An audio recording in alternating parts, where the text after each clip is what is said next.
เขาสวยแม่นยังนี่คือมากระดอแหละฮะฮะซูมท่วมหัวอยู่นี่ไปได้อีหยังกินมา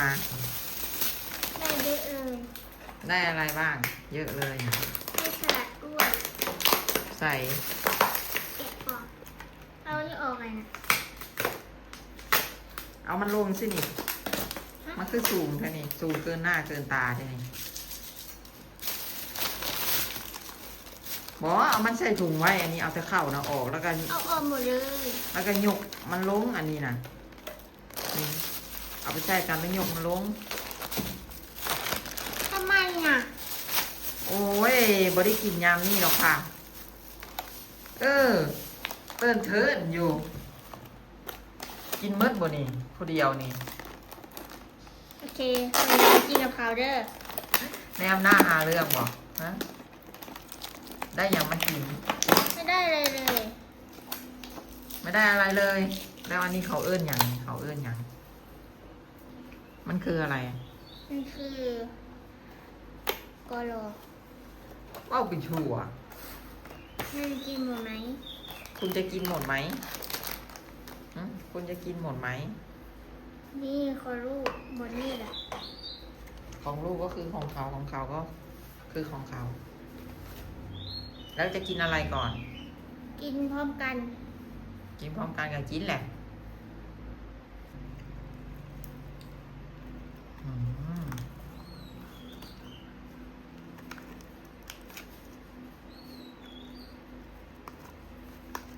มันกินลำบากเลยเนาะ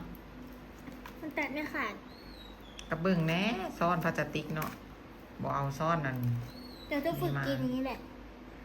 เวลาไปกินที่อื่นก็ต้องกินช้อนเนี่ย เราไม่โรยน้ำพริกแน่นะ โอ้แล้วมัน หรอ น้ำพริกอะไร มันเป็นกุ้งแมงดา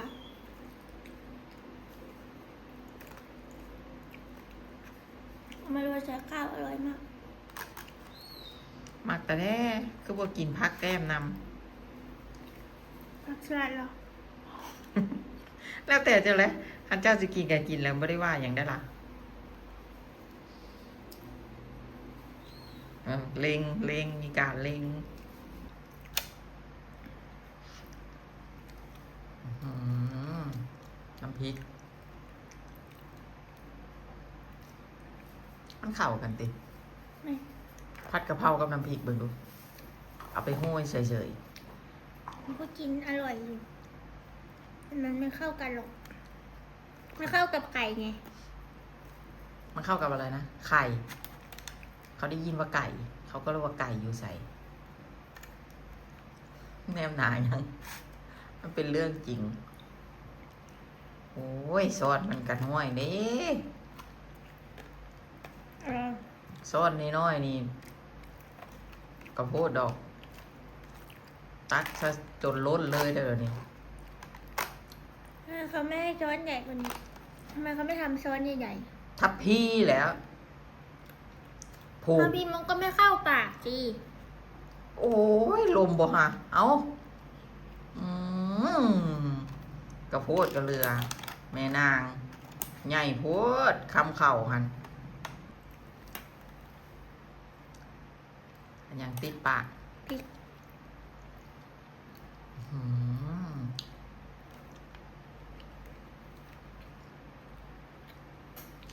อื้อหือ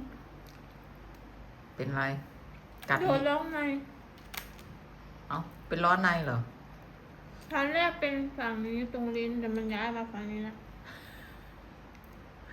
เฉพาะจะเคี่ยวขางนี้เนาะ ปกติเคี่ยวขางใดขางซ้ายหรือขางขวา ชอบเต็มปาก ปาดโอ้ข่อยหู้แล้วคำเข่ามันใหญ่พ่อเข่าไว้แล้วนะมันบ่สามารถแบ่งเคี่ยวได้มันเต็มปากอย่าบอกว่าสิเอาเมื่อคำเนี่ย อยากได้เท่าไหนก็เอาเท่านั้น ตักได้เมื่อทันก็เอาเมื่อทัน อืม กระโพดกับเรือดอก คุณเธอเอ่ย